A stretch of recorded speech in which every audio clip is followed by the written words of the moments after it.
On April 29, 1992, a jury in Simi Valley delivered a verdict that would shake the foundation of American justice: not guilty.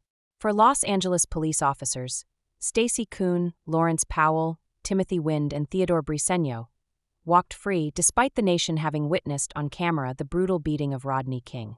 Within hours, Los Angeles erupted. This is part 2 of AI True Crimes investigation into the case of Rodney King. If part 1 exposed the beating, part 2 reveals the firestorm that followed. The trial that broke trust, the verdict that shattered faith, and the riots that burned through a city's soul. We'll walk through every phase: the courtroom, the chaos in the streets, and the legacy that still shapes our world today. This is AI True Crime. Today, Los Angeles on fire, the Rodney King verdict and riots. Part 1, the trial. The trial began in March 1992, after a year of national outrage. Due to concerns about impartiality in the heart of Los Angeles, the venue had been moved to Simi Valley, a suburban area with a significant number of retired law enforcement residents. The decision was seen by many as strategic, even cynical, casting doubt on whether justice would be served. The jury selected was composed of 10 white jurors, 1 Latino, and 1 Asian American. No black jurors were chosen. For a case steeped in racial injustice, this was a red flag. The prosecution, led by Deputy District Attorney Terry White, a black prosecutor, was under immense pressure. His star witness was the video itself. The infamous George Holliday tape was played again and again in court. The jury watched Rodney King being struck, kicked, and tasered. But the defense took a calculated approach. They argued that each blow had a justification, that King, under the influence and uncooperative, had posed a threat. They slowed the video down, analyzing frame by frame, interpreting every movement as resistance. The officers testified. Koon presented himself as composed and reluctant to use force. Powell portrayed fear. Briseño attempted to separate himself from the others, saying he'd tried to intervene. White countered by painting a picture of excessive coordinated violence, far beyond what any suspect, even one resisting, could warrant. He emphasized King's vulnerability, the lack of threat once he was down, the audio of officers shouting tactical commands that made the act sound like a military strike, not a lawful arrest. Still, the jury deliberated for 7 days and returned a stunning verdict: not guilty, on every major charge. Los Angeles braced for impact. Part 2, the eruption.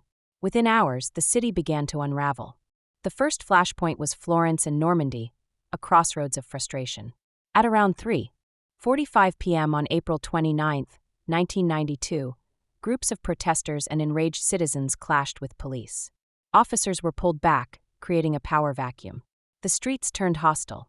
Television helicopters recorded as Reginald Denny, a white truck driver, was dragged from his vehicle and brutally beaten by 4 men, later dubbed the L.A. 4. His attackers used a brick, stomped on his head, and danced around him. The footage shocked the nation. Elsewhere, looting spread like wildfire. Businesses were torched. Korean-American store owners defended their properties with firearms. Residents fled or fortified their homes. Entire city blocks went up in flames. Law enforcement was overwhelmed. LAPD was uncoordinated. The California National Guard was eventually called in, joined by federal troops. It took days for order to be restored. By May 4, the city had lost over 60 lives, more than 2,300 injured, nearly 12,000 arrests, over 1,100 buildings destroyed, at least $1 billion in property damage. It was the worst civil unrest in American history since the 1960s. But this was not just about one verdict. It was a culmination of decades of economic inequality, racist policing, and government neglect. Part 3. Rodney King and the Aftermath. Rodney King had not asked to be a symbol. Yet, in the middle of the storm, the cameras found him. On May 1, 1992, King stepped in front of microphones at a press conference. Looking tired and emotionally drained, he asked a simple, painful question. Can we all get along? Those words would be repeated endlessly. They would be mocked, analyzed, praised. But in that moment, it was a man who had suffered, asking his city to stop bleeding. After the riots, the U.S. Department of Justice launched a federal case against the officers for violating King's civil rights. In 1993, Koon and Powell were found guilty and sentenced to 30 months in federal prison. Wind and Briseño were acquitted. King sued the city, and won a $3.8 million settlement. He bought a home, tried to build a life. But peace never fully returned. He struggled with addiction and depression. Media attention haunted him. In 2012, just months after the 20th anniversary of the beating, Rodney King was found dead in his swimming pool. He was 47. The coroner's report listed drowning, drug use, and alcohol as contributing factors. He had never wanted to be the face of a movement, but his face, bruised, bloodied, and confused, became the spark of one anyway. Part 4. The Legacy. The Los Angeles riots marked a turning point in American civil discourse around race, police violence, and systemic inequality. The phrase Rodney King became synonymous with injustice, but also with exposure. The camcorder changed everything. For the first time, Americans could not look away. In the years that followed, body cams and smartphones became tools of accountability. But the cycle continued. Eric Garner, Michael Brown, George Floyd. Each tragedy traced its lineage to Rodney King's beating and the explosion that followed. Los Angeles rebuilt. But scars remained.